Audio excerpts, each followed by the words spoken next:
নমস্কাৰ মৰমৰ ছাত্ৰ ছাত্ৰীসকল আজি আমি ক্লাছ 5 ইংৰাজী কিতাপখনৰ lesson 4 the stork and the Fox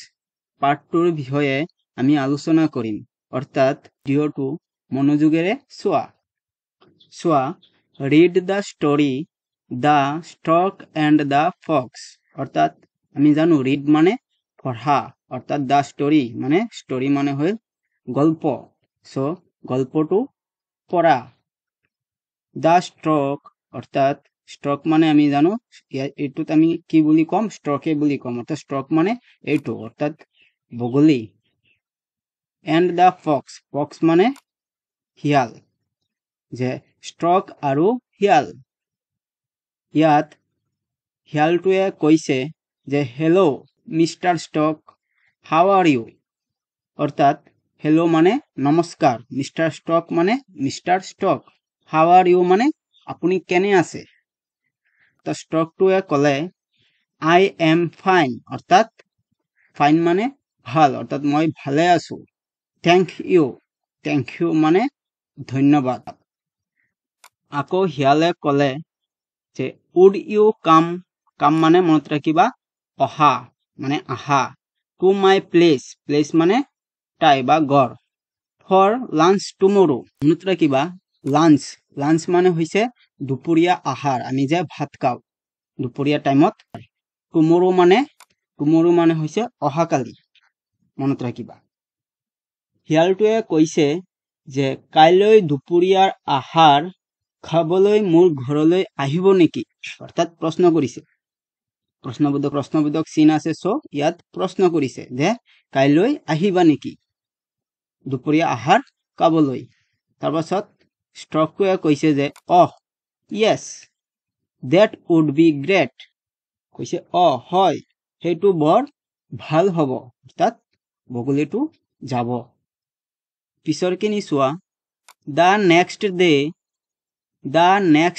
day the Fox prepared a tasty meal and announced to the stork the meal is ready অর্থাৎ তোমালোকে মন কৰিবা the next day the fox মানে হৈছে শিয়াল আমি জানো prepared মানে প্ৰস্তুত কৰা tasty মানে সোৱাদযুক্ত meal মানে আহাৰ অৰ্থাৎ খাদ্য and আৰু announced মানে ঘোষণা কৰা to the stork মানে stork the meal is ready মানে সাজু হোৱা অৰ্থাৎ পিছদিনা শিয়ালে সোৱাদযুক্ত খাদ্য প্ৰস্তুত কৰি ষ্ট্ৰকক ঘোষণা কৰিলে যে খাদ্য সাজু হৈছে তাৰপিছত he served the meal on a beautiful plate and said let's start অৰ্থাৎ চোৱা তোমালোকে he মানে তেওঁ শিয়ালটোৰ কথা কৈছে অৰ্থাৎ serve মানে পৰিবেশন কৰা মনত ৰাখিবা the meal মানে আমি পাইছো খাদ্য বা আহাৰ on a beautiful মানে হৈছে ধুনীয়া plate and said আৰু said মানে কৈছিল let's মানে বলা start মানে আৰম্ভ কৰো অৰ্থাৎ ধুনীয়া প্লেট এখনত খাদ্যখিনি পৰিবেশন কৰি ক'লে যে আৰম্ভ কৰো the stork looked at the meal and said my friend I have a long beak মনত ৰাখিবা beak মানে হৈছে ঠোঁট আৰু long মানে দীঘল my friend মানে মোৰ বন্ধু অৰ্থাৎ তোমালোকে পিকচাৰটো চোৱা অৰ্থাৎ ছবিটো চোৱা শিয়ালটোৱে ধুনীয়াকে খাই আছে আৰু বগলীটোৱে খাব পৰা নাই অৰ্থাৎ ষ্ট্ৰকটোৱে খাব পৰা নাই তো পিছৰখিনি চোৱা তোমালোকে the stork looked at the meal and said my friend I have a long beak অর্থাৎ the stork looked মানে চোৱা at the meal মানে খাদ্যখিনি and said আৰু কৈছিল said মানে কৈছিল বা ক'লে my friend মানে বন্ধু friend মানে হৈছে বন্ধু I have a long beak beak মানে ঠোঁট আৰু long মানে দীঘল দীঘল ঠোঁট অৰ্থাৎ বাক্যটোত কি ক'লে অৰ্থাৎ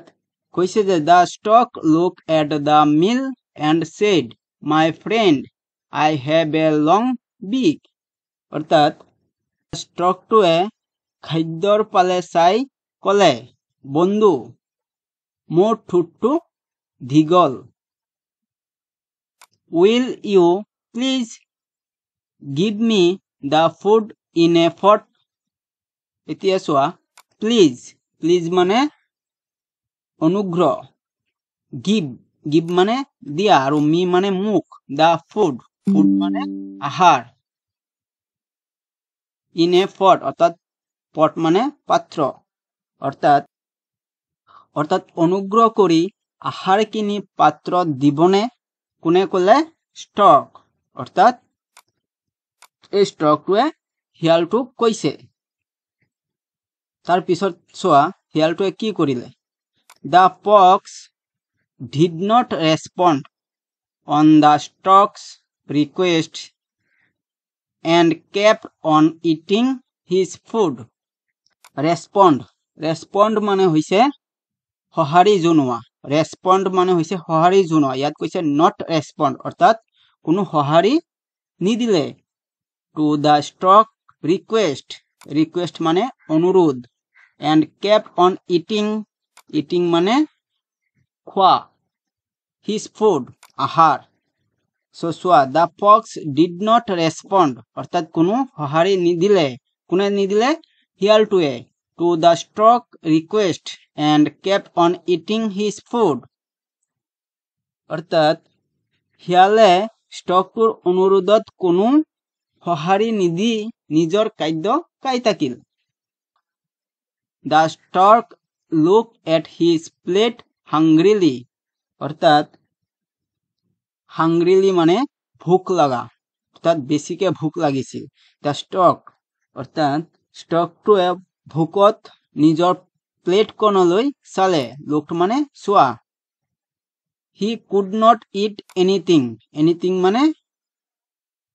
মানে একোৱেই he could not eat মানে কোৱা অৰ্থাৎ storkটোৱে একো খাব পৰা নাছিল he left the house মানে এৰা house মানে ঘৰ of the fox hungry and sad অৰ্থাৎ hungry মানে ভোক আৰু sad মানে দুখ অৰ্থাৎ storkটোৱে ভোকত আৰু দুখী হৈ শিয়ালৰ ঘৰৰ পৰা ওলাই আহিল